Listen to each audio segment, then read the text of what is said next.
up John Hamo, people lang punya po, Zinglei Thawngchimnak in community Tampa, one trouble to see.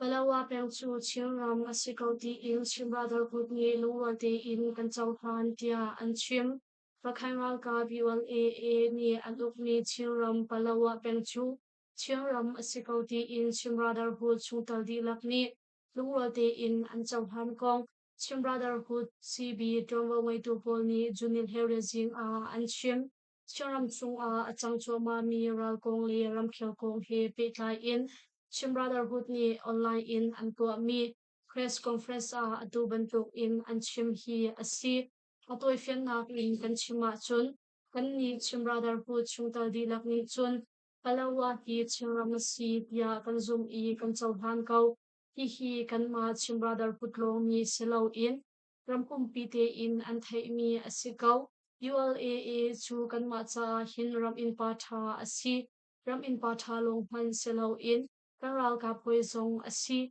hidaw khanak chan chunga hin cheu khachu malam makar I hloknak pu andu ruang asi lo mi punkar I hotnak swatar andu ruang asi I kanwa rin thiam a help dia chim brotherhood le minda peng mi pi shwe tu pu in chim na no le tu salai yo mangni achim chula zong rakhain ral kap ULAA ral boizik thumin nai ni palawa chu chiram asikauti in media arak chimbal atulio chu SCC ral kap ansungna ha bepichia in kalpi chu maliao asi ULAA ni rakhain rampul I pen corporate chung palawa pen an khumchi mi hi phungning te in an than mi aselau SCC ral kap an thian kho na hmunpa chun ukshwe nak chu an kalpi ding asikau chuchu kan ma le kan ma kar boy bai nak chu ataw ding in for ding kan selo I boy bai nak chu ataw ding zong asit phone lau boy bai nak hi mai I ban equal kho ni selo ULAA ni hin rakhai maram chung I awum mi pha cha long an ruat lau mundang I awum mi rakhai mi puncha zong an ruat chi kachin magwe le sagai ram than chung zong rakhai mi phun anum ve kau kan ni chin mi zong hi chiang ram long kan lo I rakhai ram kul chung zong chin mi tampi kan ve kau chiang ram chung nak in rakhai ram kul chunga hi in chin mi kan tam deuh kho mi zong asi hi tha ti in kan ru chun pe tlai na kan rak ngai di kan phun ram kan ram ri territorial boundary ti lo in pakhat le pakhat ibom chan I kan har nak hi choboi chung che hmai nak hi a phichwa holding asi palawa kong chu choboi chung berwa nak hi che hmai nak in a phichwa kan kul lai tia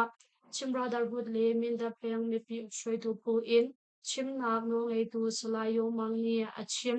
chiang ram palawa peng chu arakan chawzani rakhai ram kul I pen corporate chung an khum chang I rakhai ram pung shampi ning in anuk chang tia rakhai shambun narin na cha thongzamnak ni juni thaini alang ter chiang ram palawa peng chung I mi SCC kap sakhan po chu rakhai ral kap ni aliam chia thongmi kulali January ni thaini khan tamting te in anlak I ukshwe nak song pe zul in an kalpi choma tia thai si rim khopi motorcycle accident in SCC pakhat athi chiang ram rim khopi SCC ka pakhat chu motorcycle accident atong I junil hai sari athi kong thol chumi ni junil hai ret anchim junil hai nga khan te rim khopi supalam sang kam hup lampi chung I mi simpi market hai SCC ka bul hai kumsom thuporiat chu motorcycle rangtuk in akhalcha alad I sizung ankal pina in junil hai sori achi dia thai si achi bi SCC ka phi civil thom in motorcycle achit I rangtuk in akhalcha alad hliam ha afa ngai cha sizung ankal pi I achi arwak chu sakolam sang I auni thamol anvui areng chu kan thai lau tia rim khopi tol chumi pakhat ni changlan channel achim alwan cha junior ria zonga khan rim khopi sakolam sang I mi khala ya zanhi somrukwa battalion chung SCSural Cup ni Admat ni Laipumi Bompakatsu SCSural Cup Pagi ni Anelam Swal I Minung Pakhat Achi Tia Thai Si Bamalam Swal ni SCSural Cup Pagi Chu Battalion Chung I Aung ni SCSural Cup Captain ni Zerong Ada Aliaka Nanchua Ati I May Thal in Atuk Cha A Minung Pakhat Achi Adang Pakhat Zong Aliam Pa Afa Ngai Cha A Ake khatlai an tan piati in kan thai tia SCSural ka phe nei niam in aung ni wal chung mi pakhat ni achim Rong San Suu Kyi le UMA SCC Bichai Zung Ankarnak CCTV record chu Guardian Sin Aphan Rong San Suu Kyi le President UMA SCC Bichai Zung I Ankarnak CCTV record le Rong San Suu Kyi Thongin Chung I Athu Dirning record pol chu People Circle ni The Guardian Sin A Anpekong The Guardian Thongzamnak ni Anlakter Member ram the chai zu chung a Rong San Suu Kyi ni fatin thongin chung I athu diornak CCTV record velte chu The Guardian ni tlingte in an ngai I kumsom riat atlin chamtok nia khan mipi shwai tu Rong San Suu Kyi ni fatin anun ahman ning kong chu an laktar hi asi The Guardian ni CCTV report an laktar mi chu aliam chia thonghi kulan ni August khali December thachung I Rong San Suu Kyi le President UMA Bichai Zung I Bian Chai Nga Liao asi Rong San Suu Kyi Thongin Chung I ni fatin athu dirning record an laktar mi chu jing swimel lam pali le chiao in a thok I zan swimel lam poret le chiao a an doktar Rong San Suu Kyi chu jing fatin swimel lam pakhat chung hi dai te in thla cham I zan le chiao te angandam nak sa ti in thongin chung a chok ton chun cho a rol ar sa nga sa hang choklat panthi le dragon fruit tlompal ai ton I arol ai mi atlom ngai ngai chai tho hi article he ai I zanri a hin chang reu pangpok ai ton tia The Guardian ni chun alang ter Rong San Suu Kyi chu SCSural Cup ni sham in no ngai ngak an lak tu thong hi kul lakhat kum in SCC ni an chua mi thongzam cha pol aral ton tia thai si aliam chia thong hi kul li kum sham thoka khan Rong San Suu Kyi a hmu tu thong in rian tuan tu ni chun Rong San Suu Kyi aw le alam kal ning chu a thleng lo asam a pangpar balte a don khauti lo tia achim SCC uknak chalo do tu na lem cham thiam le la sak thiam min thang hai thum chu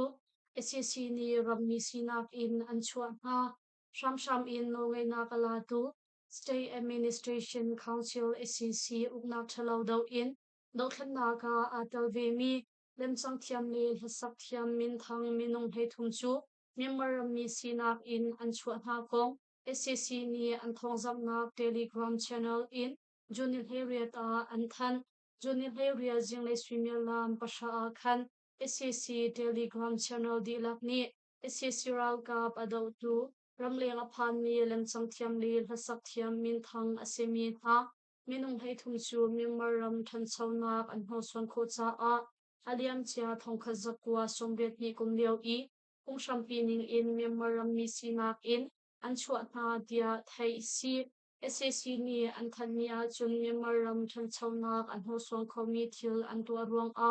aliam chia thongkhat zakwa somret ni liao I ubadi ning in member ram mi sinak in kan chuat na tia an lam der SCC ni member ram mi sinak in an chua mi ha chu kasak thiam phu cho teng director na ji director ko pau kasak thiam lin lin kasak thiam chen lem chang thiam academy pan phu tu kun chang thiam neno e klasak thiam arzani lem chang thiam khara lem chang thiam jingwei klasak thiam one nine so director bi heng ti ha le lem chang thiam awmien nia ti in andi lak phone minung hei thum an si aliam chia thong hi ko lan hi kum zonga khan SCC ni NUG chawza vunchin hatal in dok thumna ka atal mi pau chu member mi sinak in an chuat na thia thai si Kokare inchi lampi a ka dok na afak I SCC kul le an thi karan ram kul chongdo peng kokare inchi lampi chung a ka dok na afak I SCC ral ka pul le an thi kong dau khan nak thong lak nak shampi ni an chim juni he ria zinglei swimmia lam pasari tlo in chongdo peng meng tung pasari mon le inchi khupong a essential ka ple to chungsham thai phunha kar a ka dau nak achuak I zinglei swimmia lam pakwa thiang pe zul in ka dau nak afa chu ka dau nak a chun essential ka pul leng an thi chang I ka dau nak achuana phunha pola chun chongdo khopi I umhuna farmi essential ka pol ni shaman an ka tia thai si mengsori mun ka dau nak a hin essential ka pul leng an thi chang I kan ma lei chu kan him zinglei swimmia lam hai ka shonga khan chongdo khopi in essential ka ni thaza somruk shong le shaknam phol chu moto pakhat he an rakha chapha chupin a jing swimmia lam pariat le somlinga luk zonga khan saka kha hlei ni a umhuna khwar mi essential ka pol le to chungsham tai punha chu shamwan pol in ani kap tia dau khan na thonglam nak shampi ni chun an chim Kararam ko kokare pengchung I aum ni essential ka pol chu Karen National Liberation Army KNLA shwaymi dawtlan nak shamtlai tang thipun ha ni pezul in angka choma ha tia thai si kong pilam pili min ha peng ka dawt naka Lieutenant Colonel Zomyo Winley Officer Pathum Dal in SSC Kuling Anthi Paguram Thanchung I aum mi yang go pilam pili min ha peng ka dawt naka Lieutenant Colonel Zomyo Win Major Pakhatli Palik Boy Patnikam in Assessoral ka Puling Anthi Kong Payawadi Pengkong Battalion Pathum ni Junit Herezing a Anthan Junit Hai Ruk Zang Isumia Lam Palila Kultuk a Min Ha Peng si an chapau khua a ralam sialmi khalaya pakhatang essential ka pli an kutang tu sothi tha za somruk shong chu to chungsham kai tang thi phun ha ni rakbo in an ka ha I mini somli nga chung kap ni kar ka dau na ka chuak chuban tuk thiam in juni hei ruk za nei swimia lam panga tuk zong a si an chang pau pali ke sakhan a hun khwar in to chungmi ha tangka khol tu le Palka plakding a sham in minaw na atlay tu essential ka pol zong to chungsham tlai tang ti phun ha ni lun ho in an ka na cha a essential ka play in minung panga an thi I kliamator mi zong an tam ngai tia thai si mini som thum chung shong ka thni kar ka dau nga ka chuat nu a si ai chang pau khwa in tha jang chap ding in moto pakhat he arak chuak mi essential ka tha jang kulanga chu tang thi phun ha ni kan er phum ha I kan ka than ha cha a essential ka phei na an thi I an moto pakhat chu aru di yang gong pi lam pi le min ha pen ka dau na ka hin Lieutenant Colonel Zomio we Major pakhat le Palik boy panitel in essential ka puling an thi I essential ka pul chin in fun panile sham nam je mazat song kan lak chi kho tam thi pu in ral ka pani ni yam ha fak tuk lo an tur ve hi ka dau na hi pezul in kan kalpi lai tia Payawadi Penkom Battalion Pathum in Battalion Commander Sayali ni achim Yanggong pi lampi le min ha pen ka dau nak chu Payawadi Penkom Battalion Pathum Ashu Chindifok Force ACDF tangchi punhani an kalpi mi ACE kadaw na chan chung a mojo in akal mi to chung mi na chu tangchi phulei ni an khamha na in dir du lo in moto pakhat akal cha a essential ka pol ni an rakka I to chung mi pathum an nun na an liam adang pali ni liam man tur tia thai si chupin a juni thai sori zinglei swimia lam panthi luk zong a essential ka ni du pau in an ka mi shaman kwan pakhat chu khale kwem mya su khwa a tla in kwa ke na achuak I do te I kum som riat anun na an liam tia thai si Pakan kada una ka major fuzotal in SCC kulant ni anti kachang ramkul pakan kopi a SCC ral kap le kachang ral kap KIA tang ti pukar a kada una ka fak I major fuzotal in SCC ral kap kulant ni anti kong KIA thonglang nak shampi ni anchim juni hlai sori a pakan kopi a kada una hun ni a achuak mosi sa phya kong a umhuna kwarmi SCC ral kapol chu KIA le tang chi phun ha ni lu no in an ka na I chuka dau na ka chun major phuzo le essential ka phul khati in an di lak fon minung gulan ni an chi tia thai si chupin a phakan mowan le khwa I a mi biak in a huna khor mi si siral ka pol chu kian e le tang ti phun ha ni lu no in an ka ha chuka mun I huna khor mi si siral ka pol chu mowan le khwa an lu na ka sauri lau tia thai si pakan a ka dau na hun hi a achuak ralam sial mi si siral ka pol hi strategist brigadier general zolet ni ashwai mi ha an si I ralam an sial ni thok in tol chung mi somthum ling an shem ha I an tha chang ha atu bantuk in isi siral ka pol ni ralam an sial ruang a tol chung mi chu thin pha ngai in anum ha hi isi siral ka pol ni hin pakan I lungman sung lak na company pol zong an khang I pol chung mi zong an tha ha ni fatin thanon mak an tua tia KIA thonglang nak shampi ni chun Silver Star News a anchim mugam kopi shambun number pathum Keral Kap burke in ralam sial a achuak mi isi siral kapol hi mekladong lay sanga khan pakan kopi lay pan in ralam sial hi asi I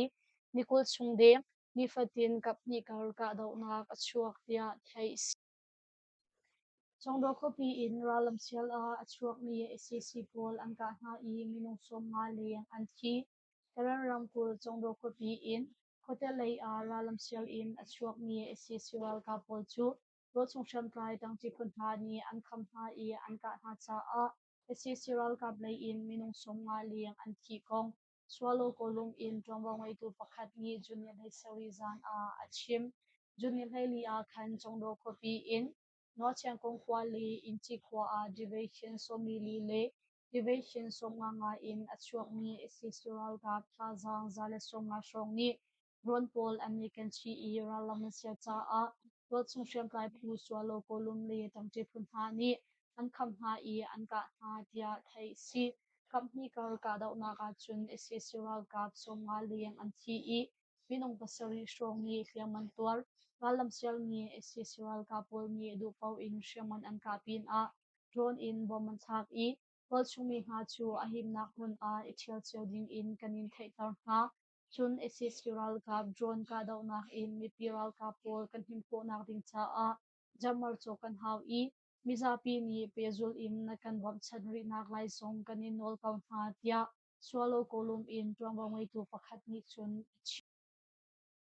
Australia Mongolia Peng Kadanaga Captain Pakatal in SCC Pasari Anchi Paguram Chen Bounty Peng A Valpo in Handing A Tol Chungmi at Lai Dung Ha Ralam Xiaomi SCC Ga Tazang Zakashong Chu Tol Song Shan Tai Puni and Gana E SCC Ga Pali Anchi Gong PDF number Tong Tum Zaru Pakat Battalion in Chim Na Noi Tu Sheroni Junior Harriet A Chim Junior hay rung Zinglei Thawngchimnak pasali songa in chu Thawngchimnak pathi le venga tluptiang County Peng nga to kwa le noi tang khokar yo sai khwa a to chungi tha ra ko a tlai in arak chuak mi ise siwal ka thajang za khashong chu to chung shan tlai tang chi punha ni an ka na cha a ise siwal ka pali an chi adang pathum ni hliaman tuar ise siwal ka ni an ma le in achi mi ro pali chu nga to kwa le noi tang kwa to chumi pha in a an che na I mai in an kham na no a pau khang khopi le a an kal tia thai si chuban tuk thiam in junior ro za senior lam he khatle kul sauri thuka khan sagai ram than chau khopi peng chung in kumpa mo to he achuak mi se siral ka po chu moya mandale lampi chung I aum ni to pu so thi khopong a Girls chung siam kai puni rangbo in angka hacha a Captain Pakhatal in isisiwal ka pathum an thi I adang pakhat chu ahliam ha he azam tia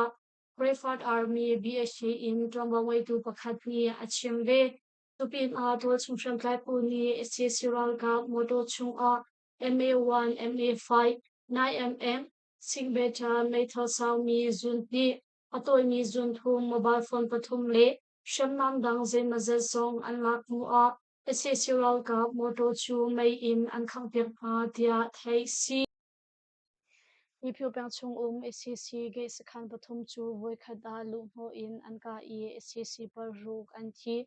tenai tari ram than ni pyo pang chung I aum mi SCC ral ka ge sakhan pathum chu wo chung sham lai phun ha ni voi khat a lu no in an ka I sseural ka par ruk an chi kong pdf ka dau na thonglang nak shampi ni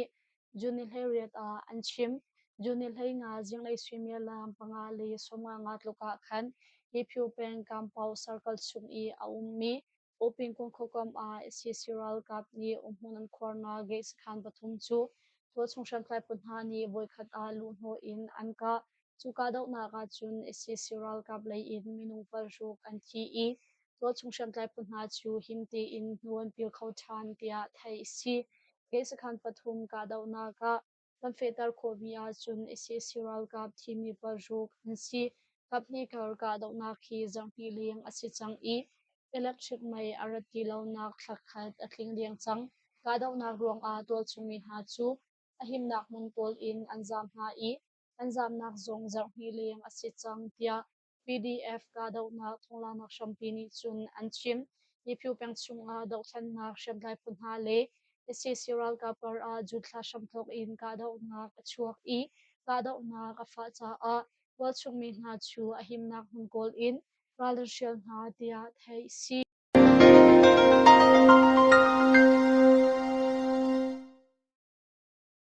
Zinglei Thawngchimnak riam in Dr. Lai Lumpali post pasang akan petuni di laksung a tumulong Lumpali post Facebook like follow le YouTube channel a subscribe for kan picture in som ha